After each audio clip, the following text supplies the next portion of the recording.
ಕಾಂತಪುರ ನಮಸ್ತೆ. ನಮಸ್ಕಾರ ಸರ್. ನೀವು ಬಂದಿರೋಂಥ ಸ್ಥಳ ಈಗ ಗೋವಾ. ಗೋವಾ ಅಂತ ಜನ ಎಲ್ಲರೂ ಸಂತೋಷಕ್ಕೆ ಖುಷಿಗೋಸ್ಕರ ಎಂಜಾಯ್ಮೆಂಟ್ ಅಂತೇಳಿ ಇಂಗ್ಲೀಷಲ್ಲಿ ಹೇಳೋದಾದ್ರೆ ಆ ಥರ ಬರ್ತಾರೆ. ನೀವು ಉದ್ದೇಶ ಬಂದಿದ್ದು ಯಾವ ಉದ್ದೇಶಕ್ಕೆ ಬಂದರು, ಯಾರು ಕರ್ಕೊಂಡು ಬಂದರು, ಇದ್ರದ್ದು ಹೇಳ್ಬೋದು ಏನಾದ್ರೂ? ಹೌದು, ಹೇಳ್ತೀನಿ ಸರ್. ನಾವಿವಾಗ ಬಂದಿದ್ದು ಗೋವಾಕ್ಕೆ ಈ ಎಂಪರ್ನೈಟ್ ಸೊಲ್ಯೂಷನ್ ಪ್ರೈವೇಟ್ ಲಿಮಿಟೆಡ್ನ ಒಂದು ಪ್ರೋಗ್ರಾಮ್ ಪ್ರಾಡಕ್ಟ್ ಒಂದು ಇವರು ನಮಗೆ ಕಂಪ್ನಿಯವ್ರು ಕರ್ಕೊಂಡು ಬಂದಿದ್ದಾರೆ. ಓಕೆ. ಇದು ಬಂದಿರೋ ಉದ್ದೇಶ ಅಂದರೆ ನಮಗೆ ಈಗ ತೋಟಕ್ಕೆ ನಾವು ಏನು ಈಗ ರಾಸಾಯನಿಕ ಗೊಬ್ಬರ ಅದನ್ನೇನು ಉಪಯೋಗಿಸ್ತೀವೋ ಅದನ್ನೆಲ್ಲ ಕಡಿಮೆ ಮಾಡಬೇಕು. ರಾಸಾಯನಿಕಗಳು ಒಳ್ಳೇದಲ್ಲ, ಸಾವಯವಕ್ಕೆ ಬನ್ನಿ, ಭೂಮಿ ಉಳಿಸಿ ಅಂತ ಹೇಳಿ ಇವತ್ತು ನಮಗೆ ಇವರು ಪರಿಚಯ ಮಾಡಿಕೊಟ್ಟು ಈ ಪ್ರಾಡಕ್ಟ್ ನಮಗೆ ತುಂಬಾನೇ ಪರಿಚಯ ಮಾಡಿಕೊಟ್ಟಿದ್ದಾರೆ. ಪ್ರಾಕ್ಟಿಕಲ್ಗೂ ತೋರಿಸಿದ್ದಾರೆ ನಿಮಗೆ ಕರ್ಕೊಂಡು ಹೋಗಿ. ಇವಾಗ ನೋಡ್ಕೊಂಡ್ಬಂದಿದ್ದೀರಾ, ರೈತರಾಗಿ ನೋಡ್ಕೊಂಡ್ಬಂದಿದ್ದೀವಿ ಸರ್. ಈಗ ಡಾಕ್ಟರ್ ಪೂಜಾರ್ ತೋಟದಲ್ಲಿ ಇದು ಸಾಗರ ಹತ್ರ ಕಕ್ಕರಸಿ ಗ್ರಾಮ, ಆ ಗ್ರಾಮಕ್ಕೆ ಹೋಗಿ ನಾವು ಅವ್ರ ತೋಟನೆಲ್ಲ ಸುಮಾರು ಜನ ರೈತರು ಅವರು ಕರೆದಿದ್ರು, ಬರ್ರಿ ನಮ್ಮ ತೋಟ ನೋಡಿ ಬರ್ರಿ ಅಂತೇಳಿ. ಸುಮಾರು ಜನ ರೈತರು ಅವ್ರ ತೋಟಕ್ಕೆ ಹೋಗಿ ತೋಟನೆಲ್ಲ ನೋಡ್ಕೊಂಡು ವೀಕ್ಷಣೆ ಮಾಡ್ಕೊಂಡು ತೋಟನೂ ನೋಡ್ಕೊಂಡು ಭಾಳ ತುಂಬ ಒಳ್ಳೆ ಚೆನ್ನಾಗಿದೆ ತೋಟನು. ಅದು ಪ್ರಾಡಕ್ಟ್ ಯೂಸ್ ಮಾಡಿದ್ದಾರೆ, ಅದು ನೋಡ್ಕೊಂಡು ಅದು ಉಪಯೋಗಿಸಿ ನೋಡೋಣ ಅಂತೇಳಿ ಸತ್ಯ ಸಂಗತಿ ನೋಡ್ಬೇಕು ಅಂತಾನೆ ಅಲ್ಲಿಗೆ ಹೋಗಿದ್ವಿ. ಈಗ ಅದನ್ನ ನೋಡ್ಕೊಂಬಂದ್ರೆ ನಿಮಗೆ ಮನಸ್ಸಿಗೆ ತುಂಬಾ ಖುಷಿ ಆಯ್ತು.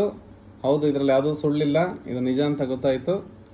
ಅದಾದ್ಮೇಲೆ ನೀವು ಅದನ್ನ ಉಪಯೋಗಿಸಿ ರಿಸಲ್ಟ್ ಬರಬೇಕು ಬಿಡಿ. ಇನ್ನೊಂದು 2-3 ತಿಂಗಳಾಗುತ್ತೆ, 4 ತಿಂಗಳಾಗುತ್ತೆ, 6 ತಿಂಗಳಾಗುತ್ತೆ ಗೊತ್ತಾಗ್ಲಿಕ್ಕೆ. ಅದಾದ್ಮೇಲೆ ನಿಮ್ಗೆ ಒಂದಿಷ್ಟು ಸ್ನೇಹಿತರಿಗೆ ಅದನ್ನ ಪರಿಚಯ ಮಾಡಿಕೊಟ್ರಿ.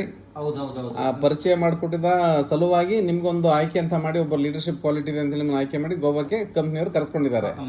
ಓಕೆ. ಇಲ್ಲಿ ಬಂದ್ಮೇಲೆ ನಿಮಗೆ ಆ ಕಂಪ್ನಿಯ ಬರೇ ಅದ್ರ ಬಗ್ಗೆ ಮಾಹಿತಿ ಹೇಳಂತದ ಅಥವಾ ನಿಮ್ಮ ಸಂತೋಷ ಗೆಲ್ಲಕ್ಕೆ ಅವಕಾಶ ಮಾಡಿಕೊಟ್ಟಿದಾರ? ಇಲ್ಲ ಸರ್, ಇವತ್ತು ಗುರುತಿಸಿ ಈಗ ನಮ್ಮ ಏನು ಈಗ ನಮ್ಮ ಎಂಪರ್ನೆಟ್ ಸೊಲ್ಯೂಷನ್ ಏನು ಇದೆಯಾ ಕಂಪ್ನಿ, ಇದನ್ನ ಸುಮಾರು ಜನ ರೈತರನ್ನ ಇಲ್ಲಿಗೆ ಅವರಿಗೆ ಪ್ರಾಡಕ್ಟ್ ಮುಖಾಂತರ ಕೊಟ್ಟು ಆ ಪ್ರಾಡಕ್ಟ್ನ ಉಪಯೋಗಿಸಿ ಅದರಲ್ಲಿ ಬಂದಂಥ ರಿಸಲ್ಟು ಮತ್ತೆ ಸದಸ್ಯರುಗಳನ್ನೆಲ್ಲರನ್ನು ಕೂಡ ಕರೆಸಿ ಇಲ್ಲಿ ಅವರಿಗೆ ಒಂದು ತರಬೇತಿ ಕೊಡೋದು ಜೊತೆಗೆ ಮಾಹಿತಿ ಸಂಗ್ರಹ ಎಲ್ಲದೂ ಸಿಗುತ್ತೆ. ಅದ್ರ ಜೊತೆಗೆ ಪ್ರತಿಯೊಂದು ಒಂದು ಸಂತೋಷ ಕೂಟ, ಒಂದು ಲಾಡ್ಜ್ ಮಾಡಿದ್ದಾಗಿರಲಿ, ಒಂದು ಸ್ವಿಮ್ಮಿಂಗ್ ಪೂಲ್ ಆಗಲಿ, ಬೀಚಿಗೆ ಕರ್ಕೊಂಡು ಹೋಗಿದ್ದಾಗಲಿ ಎಲ್ಲದನ್ನೂ ಕೂಡ ಎಂಟರ್ಟೈನ್ಮೆಂಟ್ ಭಾಳ ಚೆನ್ನಾಗಿ ತೋರಿಸಿದ್ರು. ಅದ್ರ ಜೊತೆಗೆ ನಮಗೂ ಕೂಡ ತುಂಬ ಖುಷಿ ಆಯಿತು. ಈ ಕಂಪ್ನಿ ನಾವು ಸುಮಾರು ಈಗ ಇದು ಮೋದಿ ಕೇರ್ ಇದು ಮಾಡಿದ್ವಿ, ಆಮೇಲೆ ಇನ್ನೊಂದು ಮತ್ತೆ ಬೇರೆ ಬೇರೆ ಕಂಪ್ನಿ ಒಂದು 2-3 ಕಂಪ್ನಿ ಇದು ಮಾಡಿದ್ವಿ. ಆದರೆ ಈ ಕಂಪ್ನಿ ಥರ ಯಾರು ಕೂಡ ಎಲ್ಲಿಗೂ ಕರ್ಕೊಂಬರ್ದೇನೆ ಅವ್ರ ಬಿಸ್ನೆಸ್ ಆಯಿತು, ನೀವು ಕೆಲಸ ಮಾಡ್ರಿ ಪ್ರಾಡಕ್ಟ್ ಕೊಡ್ರಿ, ಕೆಲಸ ಮಾಡ್ರಿ ಪ್ರಾಡಕ್ಟ್ ಕೊಡ್ರಿ, ಇದನ್ನ ಹೇಳಿದ್ರೆ ಹೊರತು ಈ ಥರ ಇನ್ನು ಸ್ಟಾರ್ಟಿಂಗ್ ಇನ್ನು ಎಂಟ್ರಿ ಈಗಿನ್ನು ಇಂಥ ಇದರಲ್ಲೇ ಇವರು ಈ ಥರ ಒಂದು ಸೆಲೆಬ್ರೇಷನ್ ಕೊಟ್ಟಿದ್ದಾರೆ ಅಂದರೆ ತುಂಬ ಖುಷಿ ಆಯ್ತು ಸರ್ ಈ ಕಂಪ್ನಿ ಬಗ್ಗೆ. Okay sir, thank you. ನೀವು ಕೊನೆ ಸಂದೇಶ ಅಂತಂದರೆ ಹೌದು, ಫಸ್ಟ್ ಇದನ್ನು ಉಪಯೋಗಿಸಿ. ನಾನು ಕೂಡ ತೋಟಕ್ಕೆ ನಾನು ಕೂಡ ತಗೊಂಡಿದ್ದೀನಿ, ನಾನು 2 ಎಕರೆಗೆ ನಾನು ತಗೊಂಡಿದ್ದೀನಿ, ಹಾಕಿದ್ದೀನಿ. ಆಮೇಲೆ ಸುಮಾರು ಜನ ರೈತರಿಗೆ ನಾನು ಪ್ರಾಡಕ್ಟನ್ನು ಕೊಡಿಸಿದ್ದೀನಿ, ಪರಿಚಯ ಮಾಡಿಸಿದ್ದೀನಿ. ಅವ್ರನ್ನೂ ಕೂಡ ಸಾಗರ ಕರ್ಕೊಂಡು ತೋಟ ತೋರಿಸ್ಕೊಂಡು ಬಂದಿದ್ದೀನಿ. ತುಂಬ ಚೆನ್ನಾಗೈತಿ ಅಂತ ಅವರು ಕೂಡ ಹೇಳಿದರು, ಅವರು ತಗೊತಾ ಇದ್ದಾರೆ. ನಾನು ಸುಮಾರು ಜನಕ್ಕೆ ಕೊಡಿಸ್ತಾನೂ ಇದ್ದೀನಿ.